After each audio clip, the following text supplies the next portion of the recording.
السلام علیکم ویلکم کرنا میں تمہارے یوٹیوب چینل تے امید کرنا تم سارے خیریت نال ہوگے ٹھیک ٹھاک ہوگے میں بھی اللہ کا شکر نال ٹھیک ہاں اس دن ادب کرنے ولاگ شروع اج میں گیا دربار سیدنا بہاول شیر کلندر رحمت اللہ علیہ بڑے صغیر پاک و مشہور بزرگ اج انہاں دی وزارت میں آیا اس بارے تم دساں گا سب تو پہلے میں ویکھ لو گیا جتھے حضرت سیدنا شاہ محمد مقیم رحمت اللہ علیہ پیدا ہوئے یہ وہ جگہ جے جنہ نام تو جڑا شام کے شہر ہے وہ اتنے پیدا ہوئے سن ویس سادے جے عوام اتنے پیسے پوسے سٹ دیے اے دوسری طرف ویکھ لو انہاں دا شجرا گنانیاں دا اور دوسری طرف ویکھ لو انہاں دا شجرا حضرت سیدنا شیخ عبد القادر جیلانی رحمت اللہ علیہ تو یعنی کہ انہاں دی اولاد تو نہیں یہ سارا تہاڈے سامنے شجرا ہے تے ویس سادے جے نام دا شجرا بھی شجرا نسب ویس سادے جے چنگی طرح سارا نے نام لکھے ہوئے جی کیویں کیویں آئے یہ انہاں دی اولاد تو نہیں تے اور اس تو بعد دوجی گل میں یہ کرنا چاہنا کہ میں آیا جمعرات میں ویسے بھی اوور آل ہر روز اثر دی نماز تو بعد اتنے ہوندا ہے ختم شریف میں سیدھا ہن ختم شریف تے گیا اے ویکھ لو ختم شریف ہو رہا ہے دوسری طرف تسی ویکھ سکدے جے ختم شریف ہو رہا ہے اور ختم شریف سنو تسی بھی میرے نال رل کے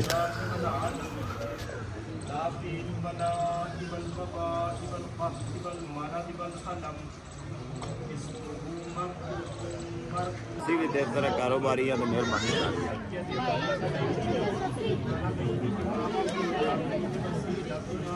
نہیں کی پھر نہ رکھ پھر نہیں ٹائم ہے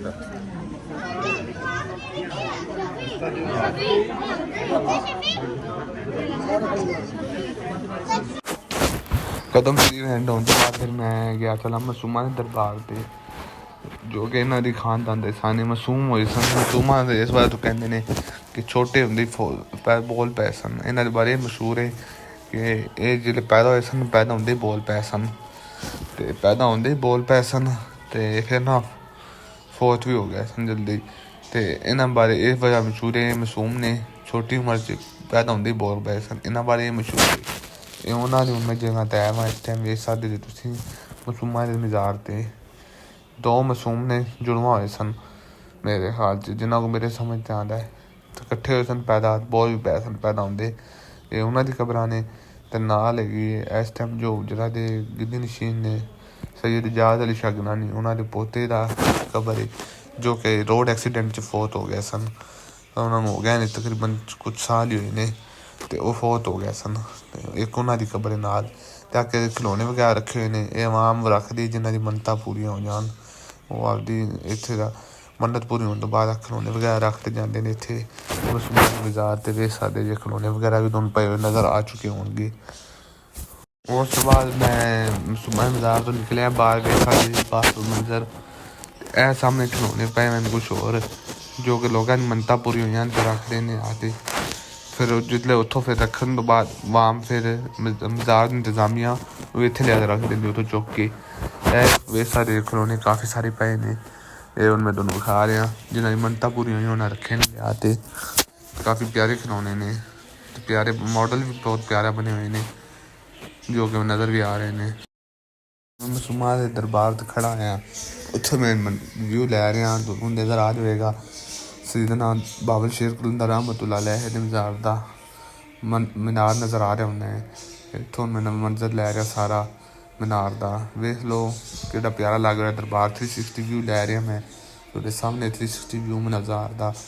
جو کہ اس ٹائم سارا نظر آ رہا ہے مزار بھی نظر آ رہا ہے دربار دا کافی پیارا لگ رہا ہے تے ماشاء اللہ ضرور بولا جی کیونکہ بہت ہی پیارا لگ رہا ہے اس ٹائم مزار جتوں میں نظارہ لے رہا ہوں اس ٹائم ہن اس تو بعد پھر میں تمہیں دوسری طرف اینگل لیا کیمرے دا ہن میں 360 ویو تمہیں وہا رہا معصومہ دے مزار دا معصوم پاک مزار دا یہ بھی ویسا دے سبز رنگ دا مینار ہے جو کہ نظر آ رہا انہیں تمہیں اس ٹائم کبوتر تے کافی بیٹھے ہوئے نے اڑ بھی رہے نے تے کافی پیارا لگ رہا ہے 360 ویو دا میں نال لے رہا تے ماشاء اللہ ضرور بولا جی بہت پیارا لگ رہا ہے مزار اس مزار کی ہسٹری بہت پرانی ہے بہت ہی پیارا پرانا مزار ہے بہت دور تو چلتا آ رہا ہے تقریباً میرے خیال سے 1000 سال ہے تقریباً پرانا مزار ہے تے بہاول شیر قلندر رحمۃ اللہ علیہ مزار میں حج 4 سال پرانا ہے۔ اے جے دربار دا لنگر کھانا جتھے عوام عرس والے دنوں تے بیٹھ کے لنگر کھاندی ہے۔ اے سامنے دربار جے، اے اگے حصہ جڑا سارا لنگر کھانا ہے۔ اتھے عوام جلے ہوندا ہے عرس میلہ دوجے لفظاں جے، اس لیے اتھے بیٹھ کے عوام لنگر کھاندی ہے۔ وہ میرے خیال ہوندا ہے مئی دے مہینے مئی یا جون دے مہینے ہوندا ہے اتھا عرس دربار دا۔ تے اے ویکھ سکدے جولائی دے مہینے ہوندا ہے عرس،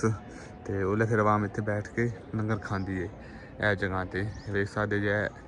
ہن پھر عرس نہیں ہے گا اس لیے جگہ خالی ہے اس ٹائم، نہیں تے اے سانے دربار جے اتھے عوام بیٹھ کے لنگر کھاندی ہے اتھے جے دربار عرس ہوندا ہے اس ٹائم۔ اے دیکھو میں دربار وچ انٹر ہو چکا ہے، ویکھ سکدے جے اے دربار جے، دربار دا اندرونی حصہ حضرت میرا بہاول شیر قلندر رحمۃ اللہ علیہ دا مزار ہے جتھے میں آ چکا ہوں۔ اے جی مزار، اے دروازہ ہے مزار نال، اے ہے حضرت شاہ محمد مقیم رحمۃ اللہ علیہ جنہاں نام تو ضلع شام کی شہر ہے، انہاں دے والد محترم دا مزار ہے۔ اے جی مزار دیکھ سکدے جے دربار دا اندرونی منظر، اے سامنے عوام دیوے بال دی ہے۔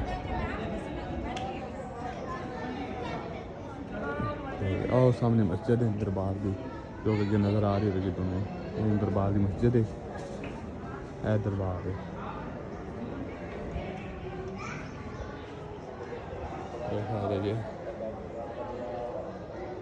اور سامنے معصوماں دا دربار ہے، معصوم پاک رحمۃ اللہ علیہ ہے۔ اتنے ویکھو کبوتر بھی بیٹھے ہوئے نے مینار اتنے نظر آ رہے بندے کبوتر بیٹھے ہوئے بھی صاف واضح طور پہ نظر آ رہے ہیں کبوتر بیٹھے ہوئے، اے ویکھو اڑ رہے ہیں کبوتر۔ ویکھ سکدے جے مزار حضرت میرا بہاول شیر قلندر رحمۃ اللہ علیہ دا مزار ہے۔ اے تہاڈے سامنے برِ صغیر پاک و ہند دے مشہور و معروف بزرگ حضرت میرا بہاول شیر قلندر رحمۃ اللہ علیہ دا مزار ہے۔ اتنے میں آیا ہوں اس ٹائم دی ہسٹری بھی تمہیں دساں گے نال نال، بہت پرانا دربار ہے۔ اور میں دربار دے اندر جا کے مزار دے اندر جا کے دعا مانگنا۔ اے جے حضرت شاہ محمد مقیم رحمۃ اللہ علیہ دے والد محترم، اے ویکھ سکدے لکھا نظر بھی تمہیں آ رہے گا انہاں دا مزار ہے، ویکھ سکدے جی اے لکھا نظر آ رہا ہے انہاں دا دربار ہے۔ ہن اتھے دعا مانگنے ہاں، پھر اگے تمہیں حضرت میرا بہاول شیر قلندر رحمۃ اللہ علیہ دا مزار بھی بکھانے ہاں، اتھے کوئی دعا مانگ لیے۔ اس تو بعد پھر میں ویکھ لو تسی اندر گیا چلاں جنہاں دا مزار ہے برِ صغیر پاک و ہند دی مشہور ہستی حضرت سیدنا بہاول شیر قلندر رحمۃ اللہ علیہ دے مزار سے آ چکا میں۔ اے ویکھ سکدے جے اندر میں انٹر ہو چکا، اے سامنے انہاں دی قبر ہے حضرت سیدنا بہاول شیر قلندر رحمۃ اللہ علیہ دی زیارت کر لو، نال انہاں دے بیٹے دی قبر ہے انہاں دی بھی زیارت کر لو۔ تے چادراں بھی دونوں سٹیاں نظر آ پھول بھی سٹے نظر آ رہے ہوں گے۔ عوام دی کافی عقیدت انہاں نال، کافی مشہور بزرگ نے بہاول شیر قلندر انہاں میرے خیال چ اسے وقت کیا جاتا ہے انہاں شیر رکھے ہوئے سن، شیراں دی سواری کرتے سن، اسے وقت انہاں دا نام بہاول شیر پی گیا۔ تے اے جے بہاول شیر قلندر رحمۃ اللہ علیہ دا مزار ہے سامنے تو انہاں دے بارے لکھا کچھ نظر بھی آ رہا ہونا ہے، انہاں دے تو انہاں دے میرے بیٹے نے انہاں دے بارے بھی لکھا تو نظر آ رہا ہونا ہے سامنے۔ تے ویکھ لو مزار دی کافی خرچہ آیا ہے، چھتاں ویکھ لو کیڈا پیارا بنایا گیا مزار دی، کافی کم ہویا ہوا چھتاں دے بھی نظر آ رہا ہوئے گا تمہیں اتنے میں لا کے تمہیں وہا رہا تو نظر آ ہی رہا ہونا ہے، کافی پیارا کام ہویا ہوا ہے مزار دا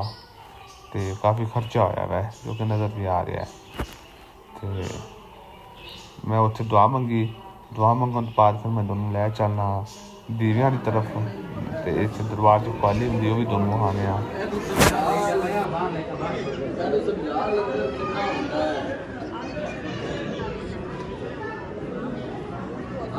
آج نہیں کوالی کرنی جی نال دے نہیں آئے۔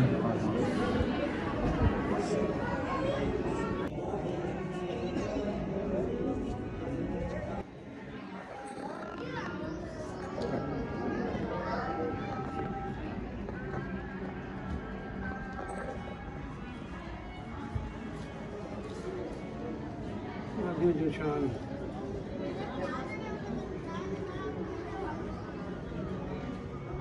इसे उजागर नंबर 1 कटना जाने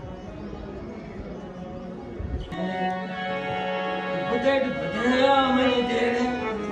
ਇੱਥੇ ਆ ਕੇ ਤਰਦੇ ਨੇ ਮੇਰਾ ਬਦਲ ਦੇਵੇ ਤਕਦੀਰਾਂ ਨੂੰ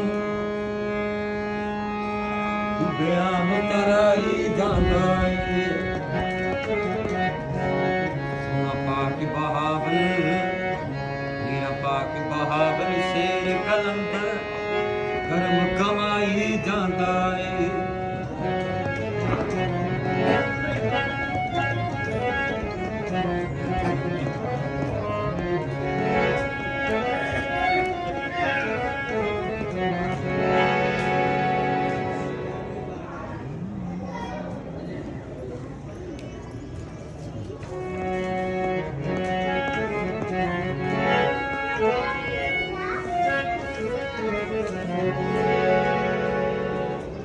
ਉਸ ਤੋਂ ਬਾਅਦ ਮੈਂ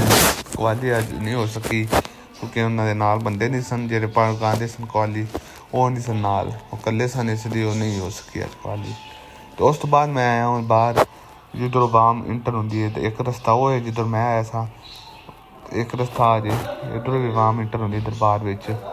ਇੰਟਰ ਹੁੰਦੀ ਆਵਾਮ ਆਦੀ ਦਰਬਾਰ ਵਿੱਚ। ਇਸ ਰਸਤੇ ਤੋਂ ਵੀ ਦੋ ਰਸਤੇ ਨੇ ਨਾ, ਇਹ ਵੀ ਇੱਕ ਰਸਤਾ ਜੇ ਪਾਰਕਿੰਗ ਵਾਲਾ, ਇੱਥੋਂ ਵੀ ਮਜ਼ਾਰ ਤੁਹਾਨੂੰ ਵਿਊ ਲੈ ਤਵਾਣਿਆ ਵੇ ਲੋਕ ਦਾ ਪਿਆਰ ਲੱਗ ਰਿਹਾ। ਅਤੇ ਇਸ ਰਸਤੇ ਦੇ ਦੋਵਾਂ ਤਰਫ ਕਬਰਸਤਾਨ ਨੇ, ਕਬਰਾਂ ਨੇ, ਇਹ ਵੇਖ ਸਕਦੇ ਜੇ ਦੋਵਾਂ ਤਰਫ ਕਬਰਾਂ ਬਣੀਆਂ ਹੋਈਆਂ ਨੇ। ਅਤੇ ਇਸ ਵਜ੍ਹਾ ਤੋਂ ਇਸ ਤੇ ਇੱਕ ਰਸਤੇ ਦੀ ਤਰਫ ਨਾ ਕਬਰਸਤਾਨ ਵੀ ਹੈਗਾ ਹੈ, ਉਹ ਵੀ ਤੁਹਾਨੂੰ ਮੈਂ ਵਿਖਾ ਰਿਹਾ। ਉਮੀਦ ਕਰਨਾ ਤੁਹਾਨੂੰ ਮੇਰਾ ਵਲੋਗ ਪਸੰਦ ਆਏਗਾ, ਅਤੇ ਇਸੇ ਤਰ੍ਹਾਂ ਮਜ਼ੀਦ ਵੀਡੀਓ ਲਈ ਮੇਰੀ ਵੀਡੀਓ ਪਸੰਦ ਆਏ ਤਾਂ ਲਾਈਕ ਜ਼ਰੂਰ ਕਰ ਦਿਆ ਜੇ, ਕਮੈਂਟ ਵੀ ਕਰ ਦਿਆ, ਸਬਸਕ੍ਰਾਈਬ ਵੀ ਕਰ ਦਿਆ ਜੇ। ਇਸ ਤਰ੍ਹਾਂ ਮਜ਼ੀਦ ਵੀਡੀਓ ਲਈ ਮੇਰਾ ਚੈਨਲ ਜ਼ਰੂਰ ਸਬਸਕ੍ਰਾਈਬ ਕਰਾ ਜੇ। ਇਸ ਦੇ ਨਾਲ ਮੈਨੂੰ ਦਿਓ ਇਜਾਜ਼ਤ, ਆਪਦਾ ਬਹੁਤ ਸਾਰਾ ਖਿਆਲ ਰੱਖਾ ਜੇ। ਅੱਲਾ ਹਾਫਿਜ਼।